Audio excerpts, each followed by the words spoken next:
The South Carolina Democratic primary is now less than 3 days away. Incredibly, the state of South Carolina plans to use the same electronic voting machines that malfunctioned just last Saturday in the Republican primary.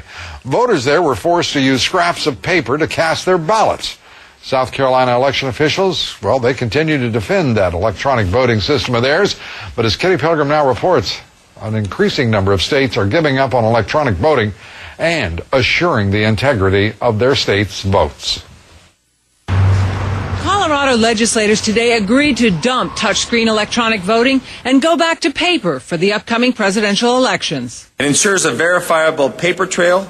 It minimizes the possibility of technology failures that have caused election day problems in the past in Colorado. The agreement requires legislation, but has bipartisan support. My kids tell me that retro is in, so I guess sort of going back to the old-fashioned retro way of voting is what we're looking at. And sometimes just because something's old-fashioned doesn't mean it's wrong. But in South Carolina, a different story. Burned once with malfunctioning machines in last Saturday's Republican primary, the state is still going to use the touchscreen machines without a paper trail in this Saturday's Democratic primary.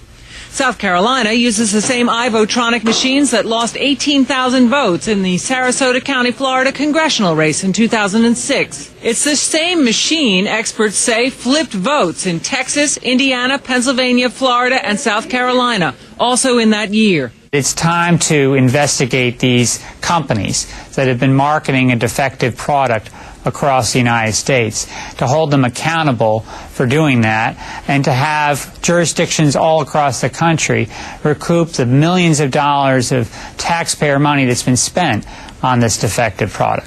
Florida will use paperless voting in its upcoming January 29th primary, and 5 other states, Delaware, Georgia, Kansas, New Jersey, and Tennessee, will either use all paperless or mostly paperless touchscreen voting on Super Tuesday, February 5th.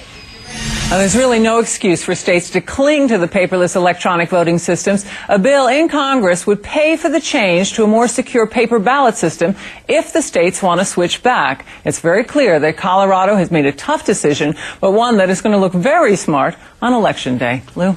And very responsible. And the reality is, just so no one thinks that because we are focusing on this, that we're some sort of Luddites on this issue, the issue is that these machines are not reliable to the degree they should be. And that with a paper trail, a verified paper system, there is, at least you're protecting the integrity of the system so that you can have a recount. People must understand, you can't have a recount without that. That's exactly right. Anyone would love technology if it worked. These machines often malfunction. Kitty, thank you very much, and we should salute the state of Colorado, their government, their legislature, and their governor for taking the responsible step. Kitty, thank you very much.